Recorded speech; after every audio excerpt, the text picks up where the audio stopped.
Was COP26 a success or not remains a question of debate. Ameenah Gurib-Fakim, I have some very interesting numbers with me. It says between 2010 and 2020, droughts, floods and storms killed 15 times as many people in highly vulnerable countries in Africa, South Asia and South America as in wealthier countries. Would you say the impact of climate change is discriminatory in nature, and why is that? I used to think that it was discriminatory in nature, because when you see the impact of climate change, you see that mostly the vulnerable people actually being impacted. And here I'm going to be very blunt. I think that we're getting traction, we're getting visibility on climate change, because the countries in the north now are also being impacted by climate change. And I think this is for real. We've seen that. We've seen fires in Australia in places that we never thought we'd see flooding. And I'm not going to say that it's serving anybody, it's not going to serve anybody, but I think now the awareness has been raised that this is now for real, and we have to tackle it. But unfortunately, we know what the problems are, we know what the solutions are, and I don't think we're moving fast enough. I see some countries, they're putting target to 2050, but I don't think nature will wait for us until politically we made the target. We know what the problem is. The problem is emission. We have to cut, we have to reduce emission. And I still do not see how this can happen. And as what you said, what we've seen earlier on, with the war in Ukraine, I think climate change is being put back in the back burner. So this is, in a way, a welcome effort that WION has put this together, that it will bring in the conversation further again, because while the war might stop, climate change will accelerate. That's a fair point, and we will come to the war as well. But you've been the president of your country, and you've said that we're behaving like that frog. I agree with you when you say that it's got more visibility because the global north is being affected.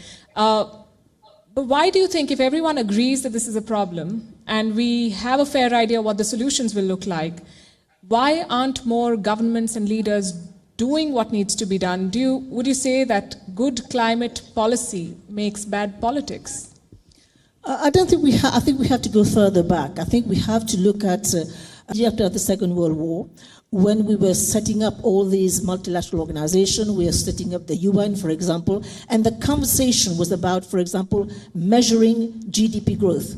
We know that GDP growth is measured by virtue of extraction. In fact, the entire model, the business model of our world, is built on extraction. So for as long as we're going to have this approach of looking at our GDP, at our growth, we will be having this conversation forever. So I think it is time to rethink how we measure our growth, what are the indicators we will target. But unfortunately, some continent like mine, the African continent, we have a very, very tight window for growth, because even though we have emitted only 4% or less of greenhouse gas emission, we are going to be impacted more. So I think this is, again, the conversation must be had. What is the carbon window that countries must be allowed so that they can grow the economy and fulfill the responsibilities and the promises to the people, and at the same time coax those who have been polluting to reduce the carbon impact? Which brings us back to the question, Divya, who is going to be deciding that? I think we know what needs to be done, as was just said. I think the science is very clear. It's very unequivocal about where we are headed, what we need to do. I think the solutions are there. I think we need commitment. And, I think the mechanisms, the global mechanisms are all in place. And eventually the success of any mechanism is in how invested stakeholders are in the success of that mechanism.